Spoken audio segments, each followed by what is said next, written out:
শিক্ষার্থীরা, ঢাকা কলেজ কর্তৃক আয়োজিত অনলাইন ক্লাসে তোমাদেরকে আমি স্বাগত জানাচ্ছি। আমি শান্তনু হাসান, প্রভাষক ব্যবস্থাপনা বিভাগ, ঢাকা কলেজ, ঢাকা। আজকে আমি অনার্স চতুর্থ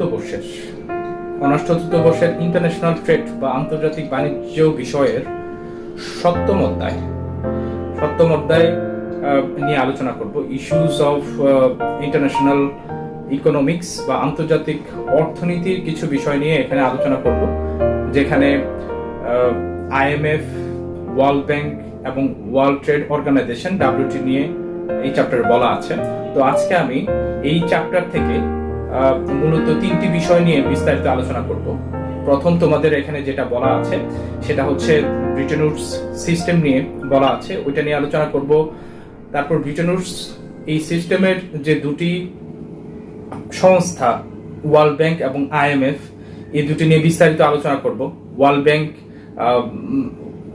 ব্যাংক কি, ওয়ার্ল্ড ব্যাংকের মূল উদ্দেশ্য এবং ওয়ার্ল্ড ব্যাংকের কার্যাবলী এবং বিশ্ব অর্থনীতিতে ওয়ার্ল্ড ব্যাংকের ভূমিকা, এটা নিয়ে আলোচনা করব। তারপরে আমি IMF এর মূল লক্ষ্য, উদ্দেশ্য এবং IMF কেন গঠিত হয়েছে, তার কার্যাবলী, এগুলো নিয়েও আলোচনা করব। তো এই হচ্ছে আমার আজকের আলোচ্য বিষয়। তো আমি এই তিনটা টপিক নিয়ে আজকে আলোচনা সাজিয়েছি। তো আসো আমরা কথা না বাড়িয়ে প্রথম যেই টপিক সেটাতে চলে যাই। সেটা হচ্ছে ব্রিটেন উডস সংস্থা যেটা আছে সেটা নিয়ে আলোচনা। তো এই ব্রিটেন উডস সংস্থা যেটা, এটা ব্রিটেন উডস সিস্টেম যেটা, সেটা নিয়ে আমরা বলতে হয় যে, আমরা যদি একটু গল্পের ছলেই বলি যে, যখন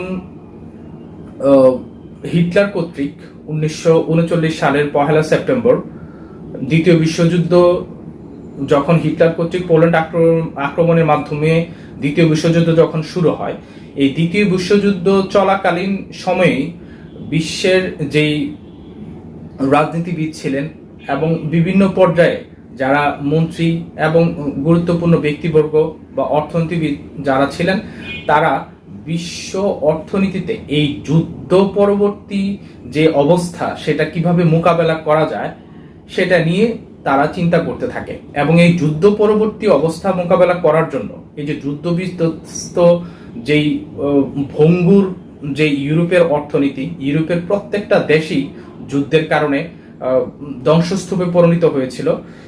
ফ্রান্স, জার্মানি, ইতালি থেকে শুরু করে প্রত্যেকটা দেশই এই দ্বিতীয় বিশ্বযুদ্ধের প্রভাবে ভঙ্গুর অর্থনীতিতে পরিণত হয়েছিল। তো এই যুদ্ধ পরবর্তী ইউরোপের দেশগুলো কিভাবে এগুলোকে পুনর্গঠন করা যাবে এবং এদের অর্থনীতিকে কিভাবে ঢেলে সাজানো যাবে, এই নিয়ে ব্যাপক বিস্তর গবেষণা শুরু হয়। এবং সেটা নিয়েই চিন্তার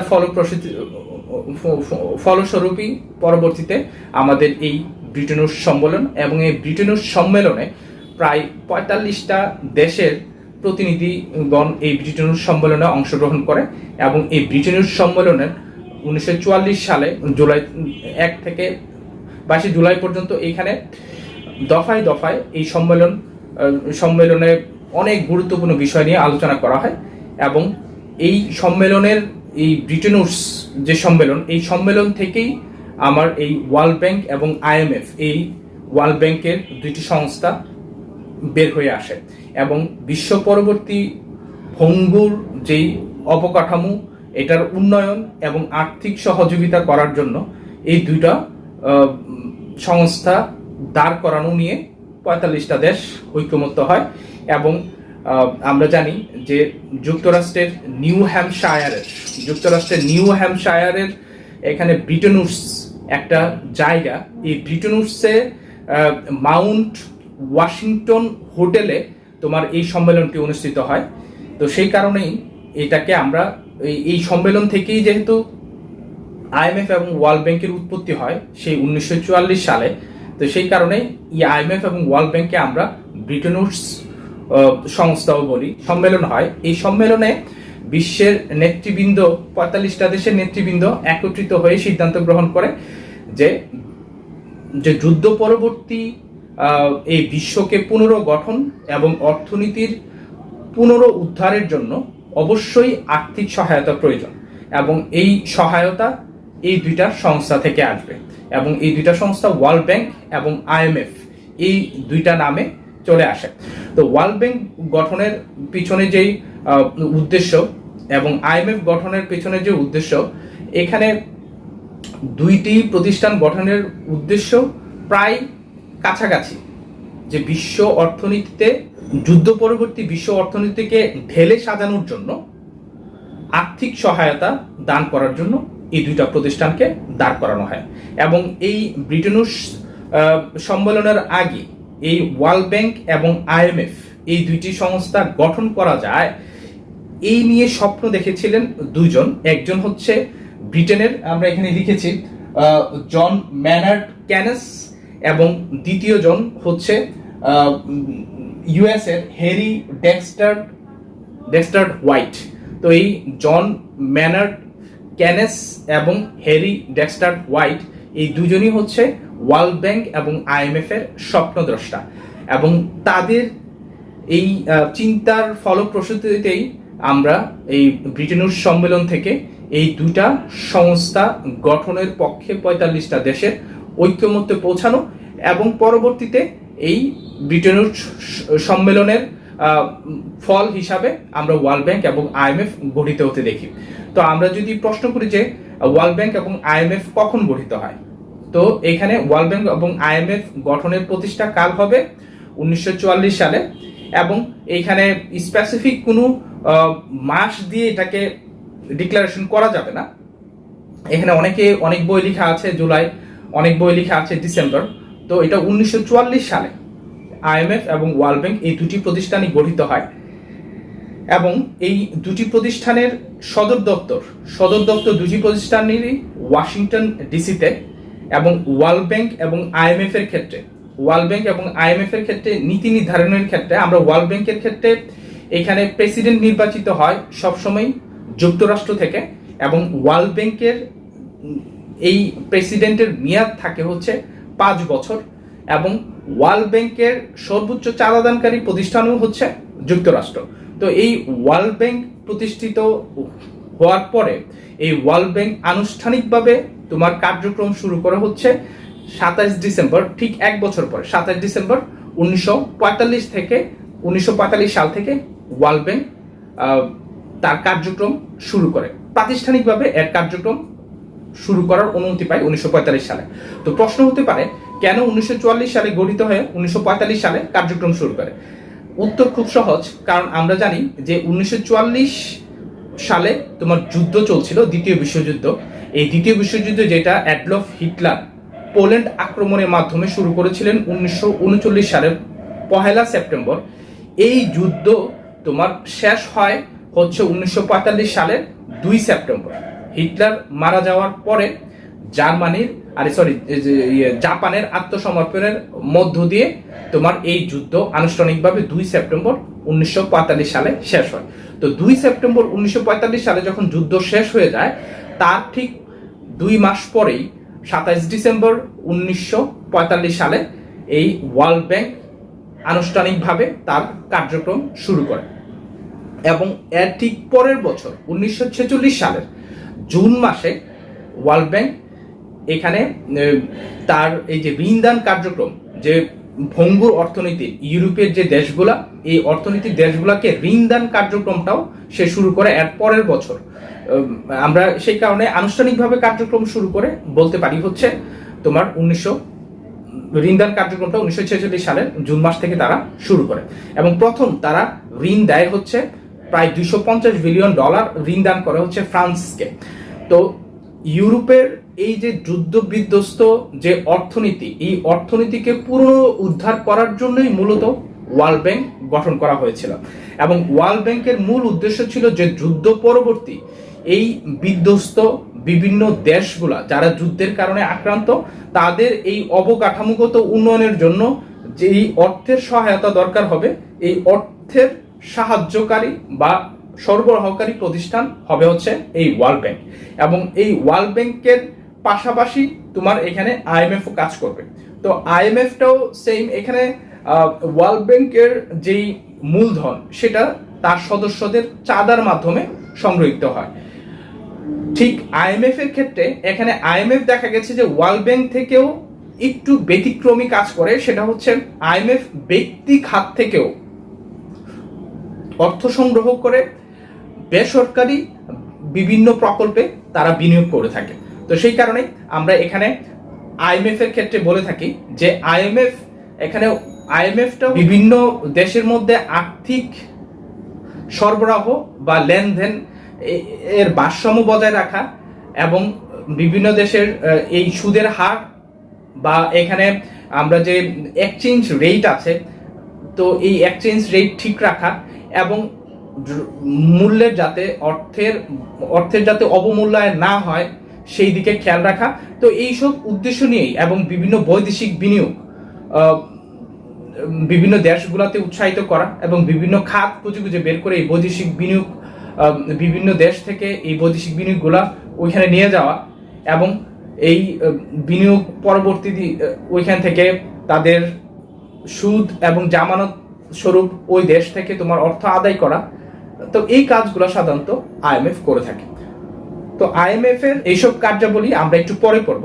আমরা প্রথম যে বিষয়টা নিয়ে আলোচনা করব সেটা হচ্ছে আমাদের ওয়ার্ল্ড ব্যাংক।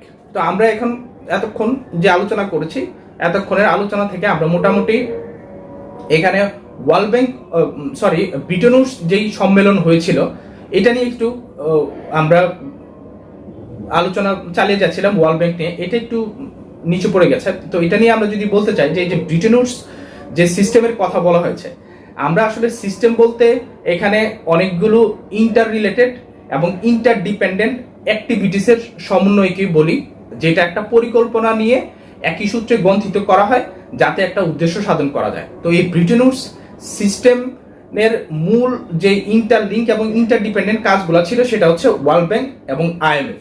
ওয়ার্ল্ড ব্যাংকের ভিতরে মোট পাঁচটা সংস্থা মিলে ওয়ার্ল্ড ব্যাংক গঠন করা হয় যাতে এইখানে অর্থ সংক্রান্ত সর্বপ্রকমের সমস্যা এখানে সমাধান করা যায়। তো আমরা এই কারণেই ব্রিটেন উডস সিস্টেম এখানে সিলেবাসে দেওয়া আছে যে এই সিস্টেমের আউটকাম হচ্ছে দুটি জিনিস, একটা হচ্ছে ওয়ার্ল্ড ব্যাংক এবং আরেকটি হচ্ছে আইএমএফ। তো আমরা এখন এই ওয়ার্ল্ড ব্যাংক নিয়ে আলোচনা শুরু করব। তো আমরা আলোচনা করছিলাম হচ্ছে ওয়ার্ল্ড ব্যাংক নিয়ে। তো আমরা বলেছি যে ওয়ার্ল্ড ব্যাংক 5টি অঙ্গ সংস্থা নিয়ে গঠিত। তো এই ওয়ার্ল্ড ব্যাংকের মূল আলোচনাতে যাওয়ার আগে ওয়ার্ল্ড ব্যাংক আমরা বলেছি যে ওয়ার্ল্ড ব্যাংক হচ্ছে দ্বিতীয় বিশ্বযুদ্ধ পরবর্তী ইউরোপের যে ভঙ্গুর অর্থনীতি অবকাঠামো এটার উন্নয়নের জন্য ওয়ার্ল্ড ব্যাংক গঠিত করা হয় এই ব্রিটেন উডস সম্মেলনের মাধ্যমে 45টা দেশের অংশগ্রহণ এবং সম্মতিতে, এবং সেটা কাজ করা শুরু করে হচ্ছে 27 ডিসেম্বর 1945 সাল থেকে। তো এই বিশ্ব ব্যাংক যে পরিচালিত হয়, এখানে বিশ্ব ব্যাংকের এই পরিচালনার জন্য সর্বোচ্চ পরিচালনা পর্ষদ আছে।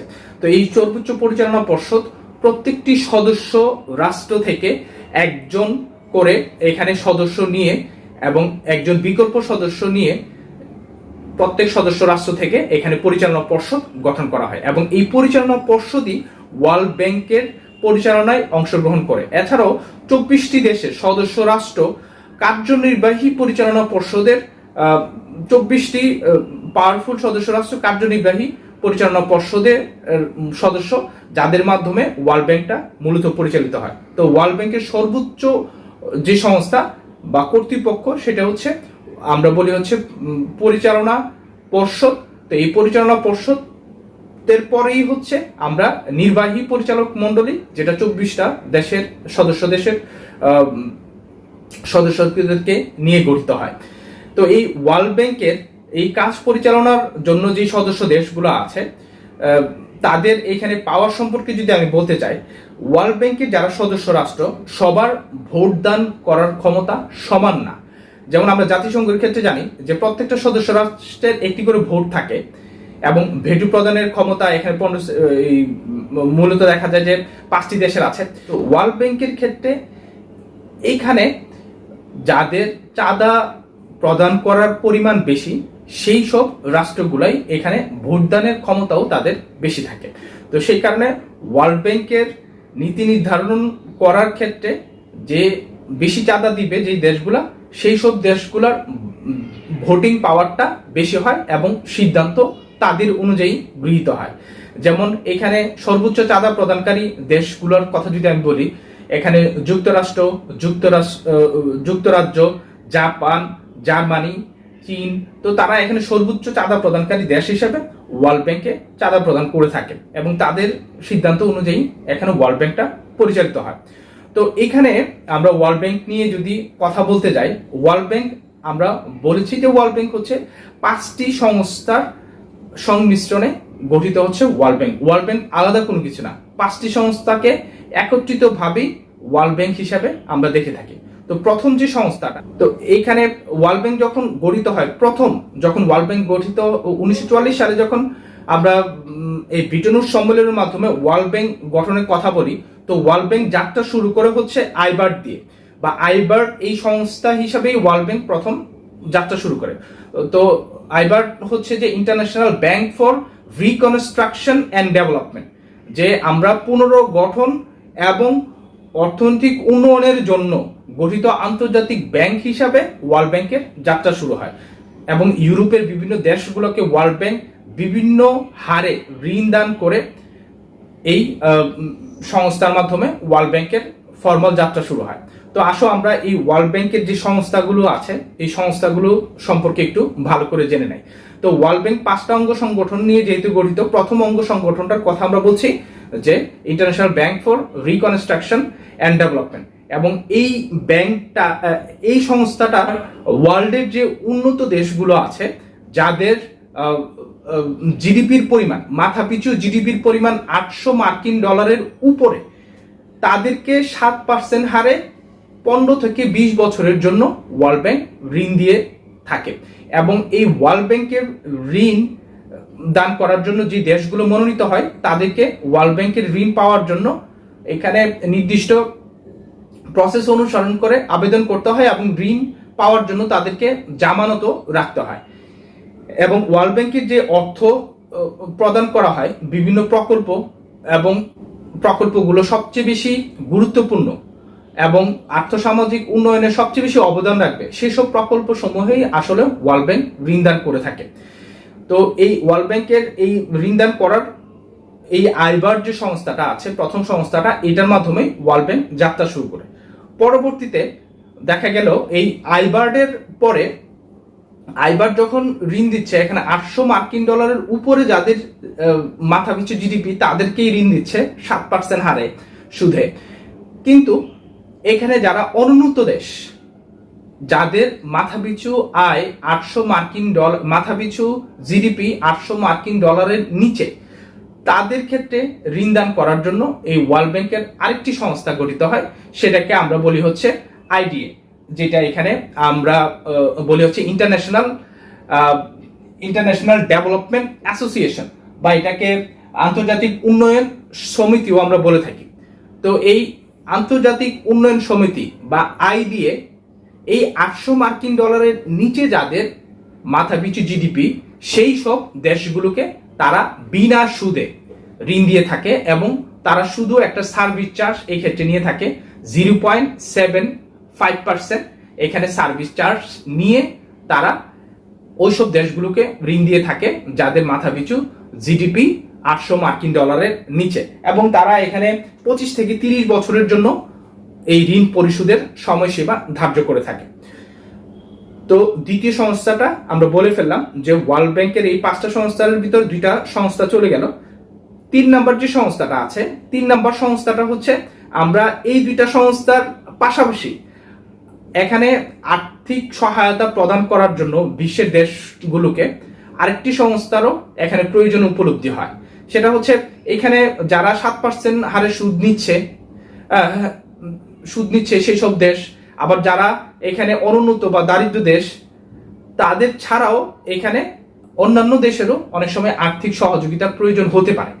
তো তারা চড়া সুদে বা বাজার রেটে, বাজার হারে তারা সুদ দিয়েও ঋণ নিতে পারে ওয়ার্ল্ড ব্যাংকের থেকে। তো এই সুবিধাটা আসলে দিয়ে থাকে হচ্ছে আমরা বলি হচ্ছে ইন্টারন্যাশনাল ফিন্যান্স কর্পোরেশন, যেটা হচ্ছে আন্তর্জাতিক পুঁজি বিনিয়োগ সংস্থা। তো এই আন্তর্জাতিক পুঁজি বিনিয়োগ সংস্থা বা আইএফসি, ইন্টারন্যাশনাল ফিন্যান্স কর্পোরেশন, তো তারা এই ফাইন্যান্সিং এর কাজটা করে থাকে। যেসব দেশের অর্থের প্রয়োজন পড়বে তারা বাজার দরে বা বাজার রেটে যেই সুদ, এই সুদে চাইলে ওয়ার্ল্ড ব্যাংক থেকে এখানে ঋণ নিতে পারবে এবং এই ঋণের মেয়াদ 35 থেকে 40 বছর পর্যন্ত হয়ে থাকে।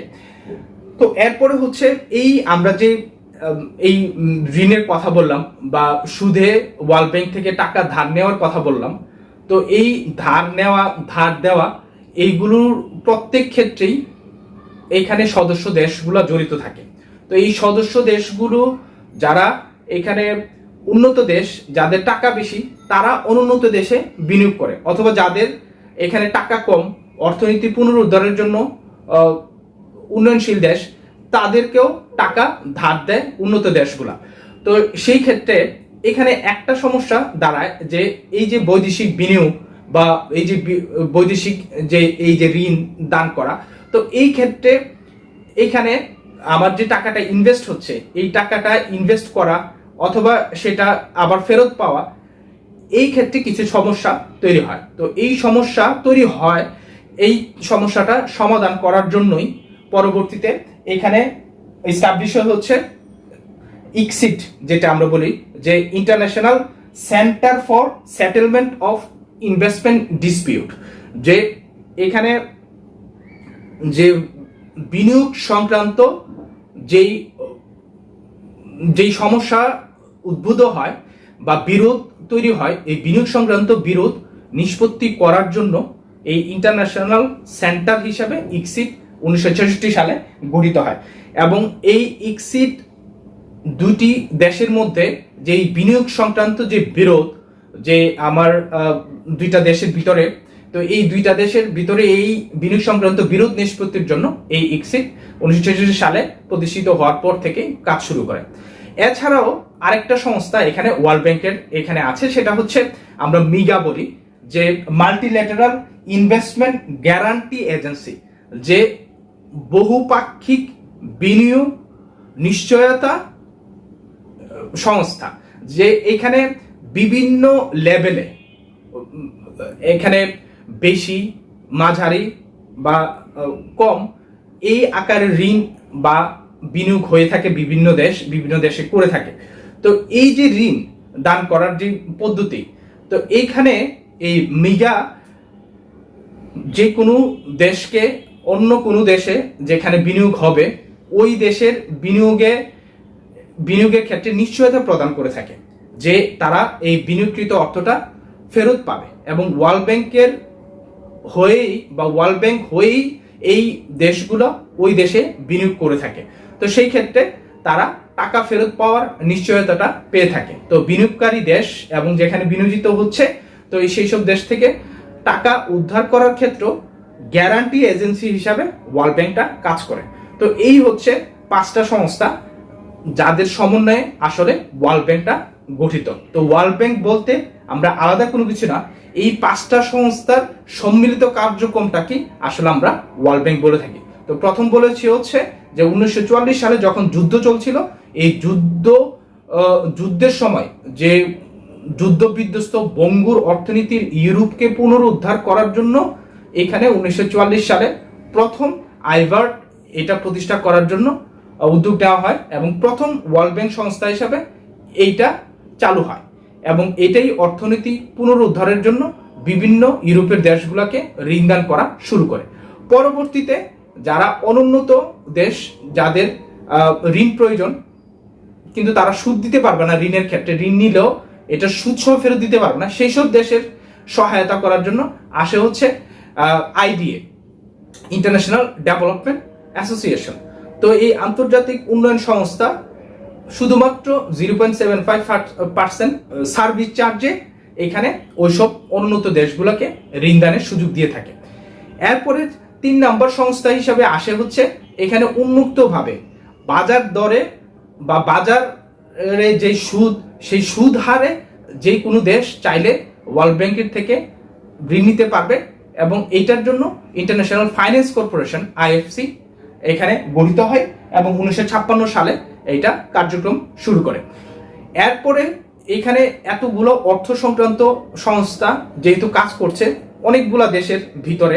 এখানে আমরা আইবার্ডের 188টা দেশ, অথবা আইডি এর 172টা দেশ, অথবা আইএফসির 184টা দেশ, এইসব দেশের ভিতরে যে এই যে ঋণ আদান প্রদান করা অথবা বিনিয়োগ সংক্রান্ত যে সমস্যা, এটা সমাধান করার জন্য এখানে গঠিত হয় হচ্ছে 1966 সালে আমরা ইকসিডের কথা বলছি, যে international centre for settlement of investment dispute, যারা বিনিয়োগ সংক্রান্ত বিরোধ নিষ্পত্তির ক্ষেত্রে তারা এখানে মধ্যস্থতা করে থাকবে। ওয়ার্ল্ড ব্যাংক, এই ওয়ার্ল্ড ব্যাংক এই মধ্যস্থতাটা সাধারণত করে থাকে। এবং লাস্টে যেটা আমরা বলেছি যে মিগা, ওয়ার্ল্ড ব্যাংক এখানে দ্বিপাক্ষিক গ্যারান্টি সংস্থা হিসেবেও যে টাকা বা বিনিয়োগ যে অর্থটা হয়েছে সেটা ফেরত পাবে ওই দেশ, যেই দেশ অন্য কোনো অনুন্নত ভঙ্গুর অর্থনীতি দেশে বিনিয়োগ করছে, এই নিশ্চয়তাটা প্রদান করে হচ্ছে এই ওয়ার্ল্ড ব্যাংকের এই মিঘা এই সংস্থা যেটা আছে সেটা। তো এই 5টা সংস্থা মিলেই আসলে ওয়ার্ল্ড ব্যাংক, এবং এই 5টা সংস্থার কাজই হচ্ছে ওয়ার্ল্ড ব্যাংকের কাজ। তো আমরা যদি এখন এই ওয়ার্ল্ড ব্যাংকের মূল উদ্দেশ্যের দিকে যাই, আমরা এতক্ষণ যে আলোচনা করেছি 5টা সংস্থা, এই সংস্থা থেকেই আমার ওয়ার্ল্ড ব্যাংকের মূল উদ্দেশ্যটা চলে আসবে। তো আমরা আসো একটু ওয়ার্ল্ড ব্যাংকের মূল উদ্দেশ্যটা দেখে নিই। তো এখানে আমি লিখেছি যেমন ওয়ার্ল্ড ব্যাংকের মূল উদ্দেশ্য হচ্ছে, প্রথম উদ্দেশ্যটা ছিল হচ্ছে আমরা আইবার্ড থেকে এটা পেয়েছি যে যুদ্ধ বিধ্বস্ত দেশগুলোর অর্থনীতির পুনর্গঠনে সহায়তা করা, এটা আমরা অলরেডি বলে ফেলেছি। 2 নাম্বার যেটা হচ্ছে উন্নয়নশীল দেশগুলোকে অর্থনৈতিক উন্নয়নের জন্য অর্থ সরবরাহ করা, এটাও আমরা বলেছি। এবং 3 নাম্বার হচ্ছে দরিদ্র ও উন্নয়নশীল দেশগুলোর দারিদ্র্য দূরীকরণ ও টেকসই উন্নয়নের জন্য সাহায্য করা। এই 3টা হচ্ছে ওয়ার্ল্ড ব্যাংক গঠনের মূল উদ্দেশ্য।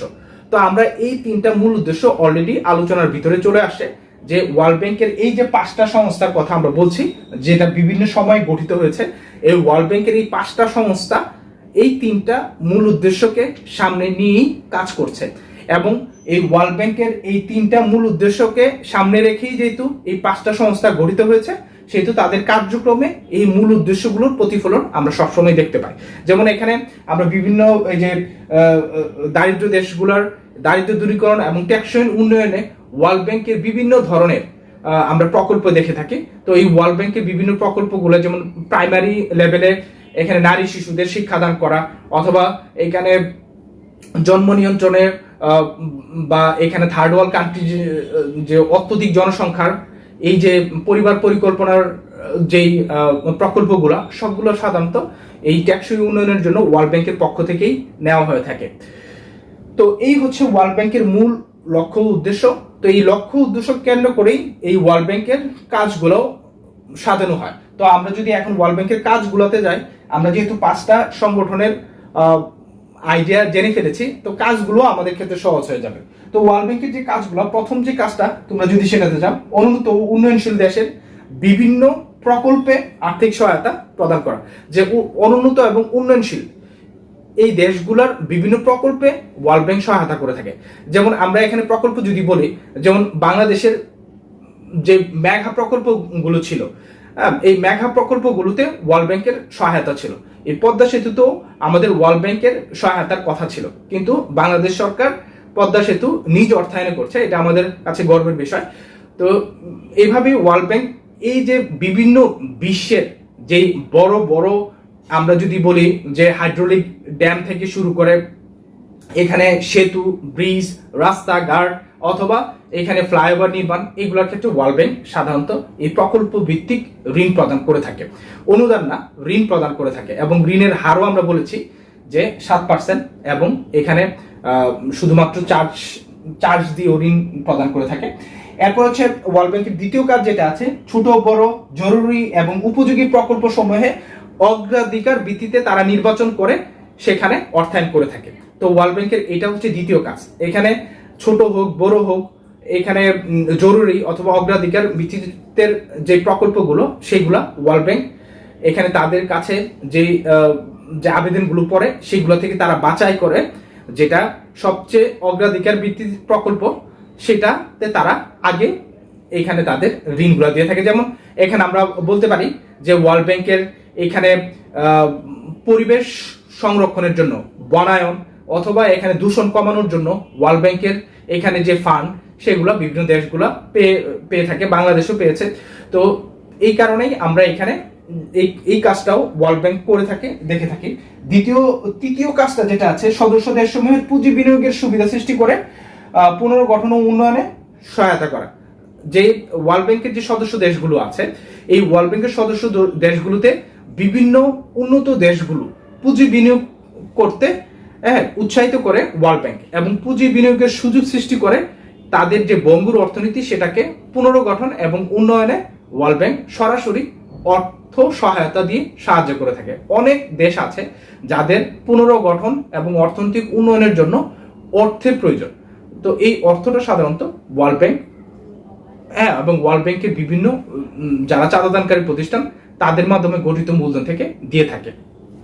এরপর হচ্ছে সদস্য দেশ সমূহের বিদেশি বেসরকারি পুঁজি বিনিয়োগ সম্প্রসারিত করা, এবং যেসব দেশ ওয়ার্ল্ড ব্যাংকের সদস্য সেসব দেশে বিদেশি পুঁজি বিনিয়োগটাকে সম্প্রসারণ করার কাজটাও ওয়ার্ল্ড ব্যাংক করে থাকে। ওয়ার্ল্ড ব্যাংক বিভিন্ন অনুন্নত বা উন্নয়নশীল দেশগুলোতে তারা নিজেরাও বিভিন্ন প্রকল্পে অর্থায়ন করার জন্য ওই দেশগুলোকে উৎসাহ দিয়ে থাকে, এবং ওয়ার্ল্ড ব্যাংকের বিভিন্ন প্রজেক্ট তারা নিজেরাও ফান্ডিং করে বিভিন্ন উন্নয়নশীল দেশের আর্থিক অবস্থা অথবা বিনিয়োগের ক্ষেত্র সম্প্রসারণের ক্ষেত্রে সুযোগ তৈরি করে। যেমন আমরা বাংলাদেশের ক্ষেত্রে, যেমন বাংলাদেশের 100টা স্পেশাল ইকোনমিক জোন হওয়ার কথা, তো এইসব ক্ষেত্রে আমরা এখন ওয়ার্ল্ড ব্যাংকের মাধ্যমে বিভিন্ন দেশ থেকে ওইসব স্পেশাল ইকোনমিক জোনগুলোতে আর্থিক সহায়তা পেতে পারি, বা বিভিন্ন সুদে আমরা ঋণ পেতে পারি বিভিন্ন দেশগুলো থেকে। এরপরে হচ্ছে আন্তর্জাতিক বাণিজ্যে দীর্ঘমেয়াদী ভারসাম্য প্রদান করা, এবং এখানে মূল কথা হচ্ছে ওয়ার্ল্ড ব্যাংক আন্তর্জাতিক বাণিজ্যের ভারসাম্য এবং বিভিন্ন দেশের যে লেনদেনের ভারসাম্য সেটা এখানে বজায় রাখার ক্ষেত্রে কাজ করে, এবং লেনদেনের এবং বাণিজ্যের ভারসাম্য ঠিক রেখে ওয়ার্ল্ড ব্যাংক ওই দেশের উৎপাদন বৃদ্ধি এবং মানুষের জীবনযাত্রার মান উন্নয়নের জন্য সরাসরি এখানে ওয়ার্ল্ড ব্যাংক সাহায্য করে থাকে। তো আমরা এখানে আর্থিক আমরা বলছি যে এখানে বাণিজ্যের যে ঘাটতি সেটা যাতে না হয়, অথবা লেনদেনের যে ঘাটতি দুইটা দেশের ভিতরে সেটা যাতে না হয়, সেই ক্ষেত্রে ওয়ার্ল্ড ব্যাংক বিভিন্ন ধরনের বিনিয়োগ উৎসাহিত করে। এই যেসব দেশ উদ্বৃত্ত সেসব দেশ থেকে যেসব দেশ ঘাটতি ওইসব দেশে বিনিয়োগকে উৎসাহিত করে, এবং যেসব দেশ ঘাটতি দেশ সেটাকে ওই উন্নয়নশীল এবং উন্নত দেশের কাতারে নিয়ে আসার জন্য টেকসই উন্নয়ন বা দীর্ঘমেয়াদী উন্নয়নের ক্ষেত্রে সহায়তা করে থাকে এই ওয়ার্ল্ড ব্যাংক। তো এই হচ্ছে ওয়ার্ল্ড ব্যাংকের আমাদের কাজ। আমরা এখানে ওয়ার্ল্ড ব্যাংকের 5টা কাজের কথা আলোচনা করে শেষ করছি, এবং এখানে আরেকটা টপিক ছিল হচ্ছে যে বিশ্ব ব্যাংকের বা ওয়ার্ল্ড ব্যাংকের ঋণদান পদ্ধতি। তো আমরা বিশ্ব ব্যাংক বা ওয়ার্ল্ড ব্যাংকের ঋণদান পদ্ধতি রাষ্ট্রীয় পর্যায়ে বিশ্ব ব্যাংক বা ওয়ার্ল্ড ব্যাংকের দুই ধরনের ঋণদান পদ্ধতি আমরা সাধারণত দেখে থাকি। একটা হচ্ছে আমরা এখানে বলেছি যে আইবার্ডের মাধ্যমে যে 7% হারে তারা 15 থেকে 20 বছরের জন্য যাদের মাথাপিছু আয় $800 মাথাপিছু জিডিপি $800 উপরে তাদেরকে ঋণ দিয়ে থাকে ওইসব দেশগুলোকে। আর দ্বিতীয় পর্যায়ে যারা অনুন্নত দেশ যাদের মাথাপিছু জিডিপি $800 নিচে সেই সব দেশগুলোকে বা সেই সব রাষ্ট্রগুলোতে সাধারণত দ্বিতীয় পর্যায়ের ঋণটা, যেটা শুধুমাত্র 0.75% হারে যে সার্ভিস চার্জের বিনিময়ে তারা এই ঋণটা দিয়ে থাকে। এখানে 25 থেকে 30 বছর মেয়াদি এই ঋণটা তারা সাধারণত দিয়ে থাকে। এই হচ্ছে ওয়ার্ল্ড ব্যাংকের মূল উদ্দেশ্য এবং কার্যাবলী নিয়ে আলোচনা। এছাড়াও আরেকটা টপিক এখানে রয়ে গেছে, সেটা হচ্ছে ওয়ার্ল্ড ব্যাংক বিশ্ব উন্নয়নে কিভাবে ওয়ার্ল্ড ব্যাংক ভূমিকা রাখছে। তো আমরা এই কাজগুলো থেকেই আসলে আইডিয়া পেয়ে যেতে পারি যে ওয়ার্ল্ড ব্যাংক কিভাবে বিশ্ব উন্নয়নে ভূমিকা রাখছে। তারপরেও আমি কয়েকটা কাজ এখানে তুলে ধরেছি যেটা দিয়ে আমরা বুঝতে পারবো যে ওয়ার্ল্ড ব্যাংক বিশ্ব উন্নয়নে কিভাবে ভূমিকা রাখছে। তো প্রথমে আসো এখানে আমরা যদি বলি যে অর্থনৈতিক উন্নয়নে ওয়ার্ল্ড ব্যাংকের ভূমিকা, প্রথম হচ্ছে বিভিন্ন উন্নয়ন প্রকল্পে ঋণদান করা। ওয়ার্ল্ড ব্যাংক বিভিন্ন উন্নয়ন প্রকল্পে ঋণদান করে বিশ্ব অর্থনৈতিক উন্নয়নে ভূমিকা রাখছে। তো বিভিন্ন উন্নয়ন প্রকল্পে ঋণদান করা, যেমন উন্নয়ন প্রকল্প বলতে আমরা যদি বলি যে রাস্তা, আমি যে কোনো একটা দেশের রাস্তা করে দিলাম, যে কোনো একটা দেশে ব্রিজ করে দিলাম, কালভার্ট করে দিলাম, অথবা আমার এখানে যমুনা সেতুর মতো বিশাল বড় এই সেতু করে দিলাম, অথবা এখানে ঢাকা শহরের কুড়িল ফ্লাইওভার, অথবা যেই এমআরটি রোড, অথবা আমরা বিভিন্ন দেশের যে মেট্রো রেল গুলা দেখি, তো এইগুলাতে বিশ্ব ব্যাংক যদি অর্থায়ন করে তাহলে ওই দেশের উন্নয়ন হবে। তো সেই ক্ষেত্রে এইসব প্রকল্পে বিশ্বব্যাংক সাধারণত ঋণদান করে ওইসব দেশের উন্নয়নে সহযোগিতা করে থাকে। এরপরে হচ্ছে আমরা যদি বিশ্বব্যাংকের অর্থনৈতিক উন্নয়নের ভূমিকার কথা বলি, যে খাতওয়ারি সমন্বয়ে ঋণ প্রদানও করে থাকে। বিশ্বব্যাংক দেখা যায় যে খাতওয়ারি সমন্বয়ে ঋণ, যেমন সামাজিক উন্নয়নের যে খাতগুলো আছে সেই খাতে, অথবা শিক্ষা ব্যবস্থার উন্নয়নে এই খাতে, তো ওয়ার্ল্ড ব্যাংক এইভাবে খাতওয়ারি ঋণদান করে থাকে। যেমন আমরা এসডিজির কথা জানি, এখানে এসডিজি যে 8টা গোল, তো এইখানে 8টা খাত আছে, এই খাতওয়ারিও ওয়ার্ল্ড ব্যাংক বিভিন্ন দেশগুলোকে ঋণদান করে থাকে। যেই খাতে যার সমস্যা বেশি সেই খাতটাকে, যেমন আমাদের স্বাস্থ্য খাতে এখন আমরা করোনার সময় বুঝতে পারছি যে স্বাস্থ্য খাতে আমাদের দুর্বলতা আছে, আমাদের এই স্বাস্থ্য খাতে দুর্বলতা কিভাবে উন্নয়ন করা যায়, সেই ক্ষেত্রে এখানে ওয়ার্ল্ড ব্যাংক এখানে সহযোগিতা করতে পারে। বিশ্বের সবগুলো দেশকেই ওয়ার্ল্ড ব্যাংক এই করোনা পরবর্তী যে এই বিশ্বকে ওয়ার্ল্ড ব্যাংক অবশ্যই সহযোগিতা করবে এই স্বাস্থ্য খাত এবং বিভিন্ন খাতগুলোকে উন্নয়নের ক্ষেত্রে। এবং বাংলাদেশে আমরা প্রযুক্তি ক্ষেত্রে এগিয়ে গেছি, যেসব দেশের প্রযুক্তি ক্ষেত্রে এখনো উন্নয়ন হয়নি, এই 4-5 মাস যে করোনাকালীন সময়ে বন্ধ চলছে, এই বন্ধের সময়ে অনেক দেশেই শিক্ষা ব্যবস্থাও প্রায় বন্ধ হয়ে গেছে, কিন্তু বাংলাদেশে মাননীয় প্রধানমন্ত্রী শেখ হাসিনার উদ্যোগে এই যে ডিজিটাল বাংলাদেশের যে স্বপ্ন, এইটা বাস্তবায়ন হওয়ার কারণে আমরা এই যে তোমাকে অনলাইন ক্লাস নিচ্ছি এবং তোমরা অনলাইন ক্লাসে অন্তত কিছুটা হলেও তোমাদের যে ক্ষতিটা আছে সেটা পুষিয়ে নিতে পারছো। তো এইভাবে এই বিভিন্ন প্রযুক্তি ক্ষেত্রে সহায়তা দান করে অথবা শিক্ষার ক্ষেত্রে সহায়তা দান করে আমার এই প্রকল্প ভিত্তিক ঋণ দান করে ওয়ার্ল্ড ব্যাংক একটা দেশের সামগ্রিক উন্নয়নে সহায়তা করে থাকে। এরপর হচ্ছে 3 নম্বর যেটা আছে, অবকাঠামোগত পুনর্বিন্যাসেও সহায়তা করে বা ঋণ দান করে সহায়তা করে থাকে। অবকাঠামোগত পুনর্গঠন, যে একটা দেশের অবকাঠামো পুনর্গঠন যদি করছে, যে এখানে প্রচুর পরিমাণে বিনিয়োগের বা অর্থের প্রয়োজন পড়ে, তো এই অবকাঠামো উন্নয়নের ক্ষেত্রে, অবকাঠামো আমরা তো রাস্তাঘাট, বিদ্যুৎ, পানি, এগুলো তো জানি। এছাড়াও এখানে অবকাঠামোগত উন্নয়নের ক্ষেত্রে ওয়ার্ল্ড ব্যাংক, এখানে আমরা যদি সরাসরি বলি যে যেসব দেশের যেটা প্রয়োজন, যেমন বাংলাদেশ নদীমাতৃক দেশ, তো এই ক্ষেত্রে বাংলাদেশের নদী ভাঙ্গনের ক্ষেত্রে অথবা এখানে বন্যা কবলিত এলাকাগুলোতে যাতে বন্যা যে ক্ষয়ক্ষতি সেটা কম হয়, তো সেই ক্ষেত্রে কিভাবে স্থায়ী বাঁধ নির্মাণ করা যায়, তো এইসব ক্ষেত্রে ওয়ার্ল্ড ব্যাংক প্রকল্প ভিত্তিক ঋণ দান করে অথবা এখানে অবকাঠামো উন্নয়ন করে, এখানে যাতে দ্রুত পানি সরে যেতে পারে, পানি যাতে জমাটবদ্ধ হয়ে এখানে বন্যা পরিস্থিতি বা দুর্ভোগ যাতে না বাড়ে, সেই ক্ষেত্রে ওয়ার্ল্ড ব্যাংক সহযোগিতা করতে পারে এই অবকাঠামোগত উন্নয়নের ক্ষেত্রে। এরপর হচ্ছে আমরা 4 নম্বর যদি বলি, পরিবেশ উন্নয়ন সংক্রান্ত ঋণও ওয়ার্ল্ড ব্যাংক দিয়ে থাকে। পরিবেশ উন্নয়ন সংক্রান্ত ঋণের কথা যদি আমরা বলি, যে পরিবেশ উন্নয়ন সংক্রান্ত ঋণ বলতে এখানে যে বিভিন্ন জায়গাতে বনায়ন অথবা এখানে কৃষি ক্ষেত্রে উন্নয়ন অথবা এখানে গবাদি পশু অথবা এখানে গ্রিন টেকনোলজি ইউজ করে দূষণ কমিয়ে আনা, এই ক্ষেত্রে ওয়ার্ল্ড ব্যাংক কাজ করে থাকে। ওয়ার্ল্ড ব্যাংকের বিভিন্ন প্রজেক্টের মাধ্যমে কিভাবে পরিবেশ দূষণ কমিয়ে বনায়নের মাধ্যমে অক্সিজেনের মাত্রা বাড়িয়ে গ্রিন হাউস এফেক্ট কিভাবে দীর্ঘায়িত করা যায় বা যাতে এর প্রভাবটা না পড়ে 100-200 বছর এটাকে পিছিয়ে দেওয়া যায়, ওয়ার্ল্ড ব্যাংকের বিভিন্ন এখানে প্রজেক্ট আছে। তো এই প্রজেক্টের মাধ্যমে ওয়ার্ল্ড ব্যাংক সাধারণত এই গাছ লাগানো অথবা কৃষি ক্ষেত্রে ব্যাপক সম্প্রসারণের মাধ্যমে এই কাজগুলো সাধারণত করে ওই দেশের অর্থনৈতিক উন্নয়নে বা বিশ্বের অর্থনৈতিক উন্নয়নে ওয়ার্ল্ড ব্যাংক সহায়তা করে। এছাড়াও ওয়ার্ল্ড ব্যাংকের আরো কিছু কাজ আছে, যেমন এখানে উন্নয়ন কর্মসূচিতে নারী এবং দারিদ্রদের অংশগ্রহণ নিশ্চিত করার জন্য ওয়ার্ল্ড ব্যাংকের কিছু প্রজেক্ট আছে, যে নারী এবং দরিদ্র যারা আছে, যে আমরা এখানে এসডিজিতে দেখেছি যে ক্ষুধামুক্ত, অথবা এখানে দারিদ্র্যমুক্ত বিশ্ব উপহার দেওয়ার জন্য এখানে এসডিজিতে প্রথম লক্ষ্য নির্ধারণ করা হয়েছে। তো সেই কারণে এখানে নারী শিক্ষার ক্ষেত্রে ভূমিকা কথা বলা হয়েছে। যদি মারা শিক্ষিত হয়, অবশ্যই তার ছেলেমেয়েরা শিক্ষিত হবে এবং একটা দেশ উন্নত হবে।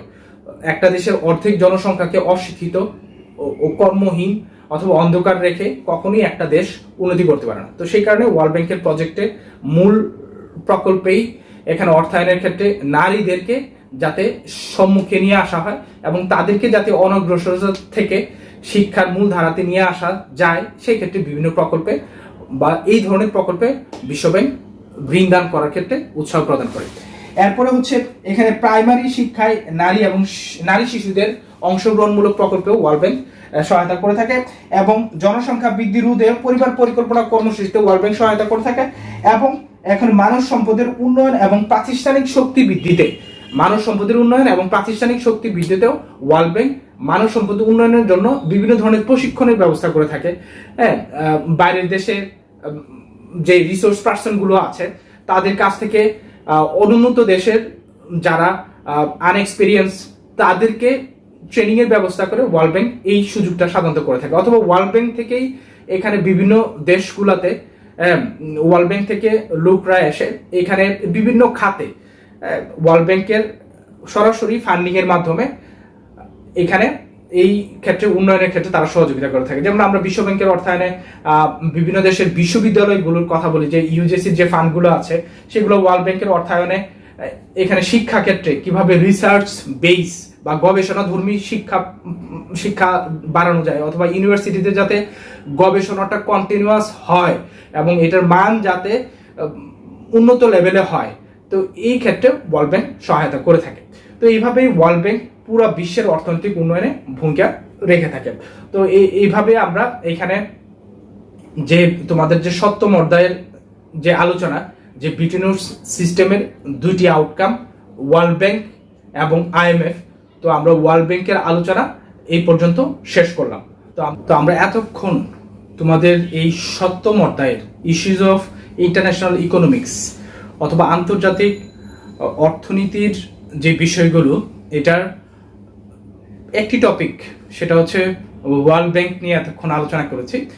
তো আমরা পরবর্তীতে আরেকটি ক্লাসে আমরা IMF এবং ওয়ার্ল্ড ট্রেড অর্গানাইজেশন এই দুইটি সংস্থা যেটা তোমাদের সিলেবাসে দেওয়া আছে এগুলো নিয়েও আলোচনা করব। তো আজকের লেকচার একটু দীর্ঘায়িত হয়ে যাওয়ায় আমরা IMF নিয়ে আজকে আলোচনা শুরু করলাম না, আমরা নেক্সট কোনো ক্লাসে ইনশাল্লাহ করব। তো আজকে আমার ক্লাস এখানে আমি সমাপ্ত করে দিব। তো সমাপ্ত করার আগে আমি একটু সামারি করতে চাই যে আজকে পুরো ক্লাসে আমরা কি আলোচনা করেছি। তো আজকের পুরো ক্লাসে আমরা একটা প্রেক্ষাপট দাঁড় করিয়েছি যে কিভাবে ওয়ার্ল্ড ব্যাংক সৃষ্টি হলো, এবং এখানে আমরা বলেছি যে যখন দ্বিতীয় বিশ্বযুদ্ধ শুরু হলো 1939 সালে, এই দ্বিতীয় বিশ্বযুদ্ধ শুরু হওয়ার পরে এটা যখন কন্টিনিউ হচ্ছিল 4-5 বছর ধরে, তখন এই 1944 সালে দ্বিতীয় বিশ্বযুদ্ধ শেষ হওয়ার ঠিক 1 বছর আগে যুক্তরাষ্ট্রের নিউ হ্যাম্পশায়ারের এইখানে এই আমরা যেটা বলি ব্রিটেন উডসের যেই জায়গাটা, এইখানে মাউন্ট ওয়াশিংটন হোটেলে এইখানে যুদ্ধ পরবর্তী যে অর্থনীতি, বঙ্গুর অর্থনীতি, এটা কিভাবে পুনর্গঠন করা যাবে এবং দেশগুলোর অর্থনৈতিক উন্নয়ন কিভাবে আবার গতি সঞ্চার করা যাবে, এইটা নিয়ে আমার একটি আর্থিক সংস্থা প্রতিষ্ঠিত হওয়া দরকার। এই মর্মে বিশ্বের 45টা দেশ এখানে ঐক্যমধ্যে পৌঁছায়, এবং এরই প্রেক্ষাপটে আমরা দেখি যে ওয়ার্ল্ড ব্যাংক এবং IMF এই ব্রিটেন উডস সম্মেলনের ফল হিসাবে প্রতিষ্ঠিত হয় বা আমাদের সামনে আসে। এবং এই ব্রিটেন উডস সম্মেলন থেকেই ওয়ার্ল্ড ব্যাংকের সূত্রপাত। এবং ওয়ার্ল্ড ব্যাংক মূলত কাজ করে, আমরা আলোচনা করেছি, ওয়ার্ল্ড ব্যাংক মূলত কাজ করে হচ্ছে 5টি অঙ্গ সংগঠন নিয়ে। আমরা প্রথমে এই যে international bank for reconstruction and development, যে আইবার, এটা নিয়ে আলোচনা করেছি, ID নিয়ে আলোচনা করেছি, IFC নিয়ে আলোচনা করেছি, মিগা নিয়ে আলোচনা করেছি, এবং লাস্ট ICSID নিয়েও আলোচনা করেছি। এই 5টা সংস্থা নিয়েই মূলত ওয়ার্ল্ড ব্যাংক এবং ওয়ার্ল্ড ব্যাংকের কার্যক্রম, এবং কিভাবে বিশ্ব অর্থনৈতিক উন্নয়নে ওয়ার্ল্ড ব্যাংক ভূমিকা রাখে, এইগুলো নিয়েও আমরা কিছুটা আলোচনা করেছি। এবং ওয়ার্ল্ড ব্যাংকের আমরা প্রতিষ্ঠা কাল, সদর দপ্তর, আমরা জানি সদর দপ্তর ওয়াশিংটন ডিসিতেই, পরিচালনা পর্ষদ এবং কিভাবে সদস্য নির্বাচিত হবে, ভোটদান করার যে ক্ষমতা এটা সব দেশে সমান না, তো এইগুলা নিয়ে আমরা বিস্তারিত আলোচনা করেছি। তো আজকের ক্লাস এখানেই সমাপ্ত করলাম। ধন্যবাদ সবাইকে এতক্ষণ মনোযোগ দিয়ে ক্লাসটি করার জন্য।